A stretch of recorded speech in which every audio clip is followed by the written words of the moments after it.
We're getting right to it because we are very excited to have actor Sean Hayes here with us today. He's joining us as part of our Road to the Tonys coverage, where we count down to Broadway's biggest night. The Tony Awards air June 11th right here on CBS, and Hayes is nominated for Best Actor in a Play for his role in Goodnight Oscar, based on the real life of actor, comedian, and pianist Oscar Levant. He was a household name in the 1950s and struggled with mental health issues and also addiction. The play takes place in 1958, when Levant's wife signed him out of a psychiatric hospital to appear on The Tonight Show with Jack Paar. In this clip, we see Hayes as Levant chatting with Paar during the broadcast.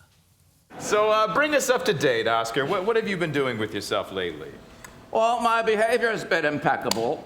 I've been unconscious for the last 6 months. Really? Flat out on your back? Yeah. I'm in the middle of a breakdown. It's my 5th in 2 years. Sorry to hear it. Oh, don't be. That's the thing about schizophrenia. Yes? It sure beats dining alone.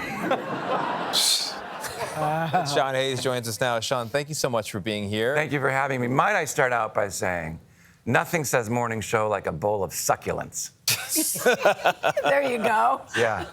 You're welcome. Thank you. This is incredible. I feel like I'm in the desert. Are you saying we need to do something? No, with no, it looks very real. I was here thinking. That's good. I was thinking, is that a line from the play? I've seen it. I don't recall. Is he referencing your intro? No, no. I'm just commenting. Is he saying you suck? Anyway, I'm commenting on the great song. I was about to shower you with praise. No, congratulations on the Tony. Thank you, thank you. And we are all Nomination. nomination. Yes, nomination. I'm amazed at the transformation that you undergo to play Oscar, and then the transformation back to yourself to appear here today. I mean, tell us about getting into this role, which I know was written for you, and I know it's been in production for decades, right? Yeah. In various ways. So, but the transformation, talk to us about that. Yeah, well, it's a lot of work. It was lots of hours of watching archival footage at the Paley Center in Los Angeles, reading all his books, which he's a phenomenal writer. People don't realize that too, or forget about that. But for me, I was the youngest of 5 kids, so all I did was observe, and I grew up around a lot of addiction and some mental health issues. So I absorbed it as a kid. Irish Catholic, so everybody was an alcoholic, and so I kind of. You're gonna get in trouble, Sean. Yeah, I was gonna say same. Yeah. You're drunk now, is what you told me right before we started. No, but so for me, it's almost therapeutic to play something like this, and kind of I get something out of it too. I get to get out all those stuff that I had observed when I was a kid. So, and Oscar, it was once said by I forget who. Somebody famous, but they said if he did not exist, he could not be imagined. Because he was such an incredible character, and it's such an exciting thing for me, now being such a massive fan of his, to introduce him to people, and also for those who do remember him, remind him who he was. I know it's called acting, Sean, but for so many people, you are known as Jack from Will and Grace, Jazz Hands. Yeah. I mean, this is such a big departure. Did you find people believe that you could pull off this character? Because as Tony said, you were so good up there on thank stage. you. I appreciate it. Yeah, for me, it's a swing for the fences, right? Because it's like, it could be like what's he doing with the voice and the thing and the shaking and the, right? So, but I'm at an age and a time in my life where if you're gonna go for it, you gotta go for it. We're here for 5 minutes, all of us, you know, and go big or go home. Yeah, for sure. You know what struck me as a piano playing? I didn't know that because clearly I'm sitting there, is he really playing the piano? Yeah. I was really wondering about that. Yeah. Yeah. I was studied since I was 5 years old. And do you hear if the audience wonders that too? Yeah, like the first 5 rows, you go every single night. Every night? The show, I start playing the Rhapsody in Blue, and the first 5 rows is like, that's not him. That's you know for a fact.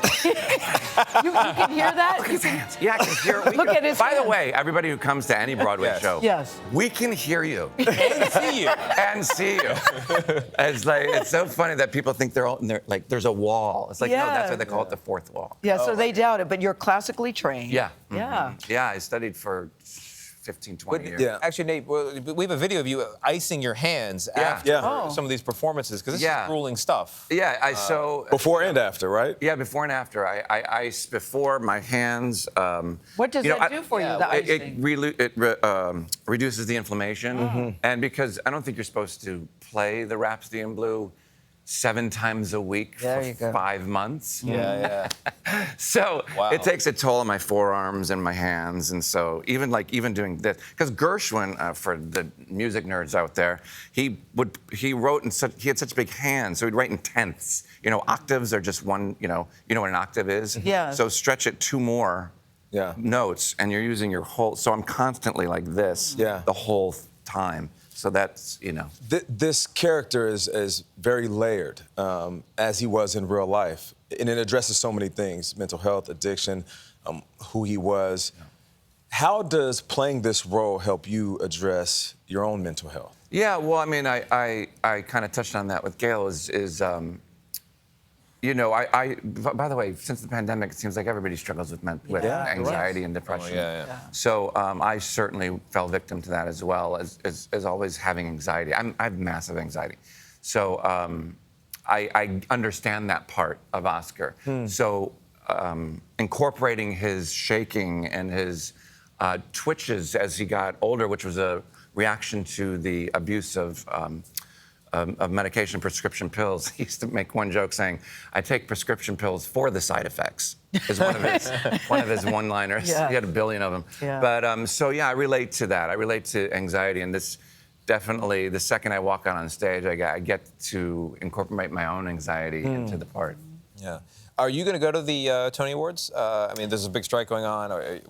Yeah, I don't know if that you heard, complicates things. they got a waiver from we the did Writers a story Guild. on it. So Yeah. I was glad about that because Yeah.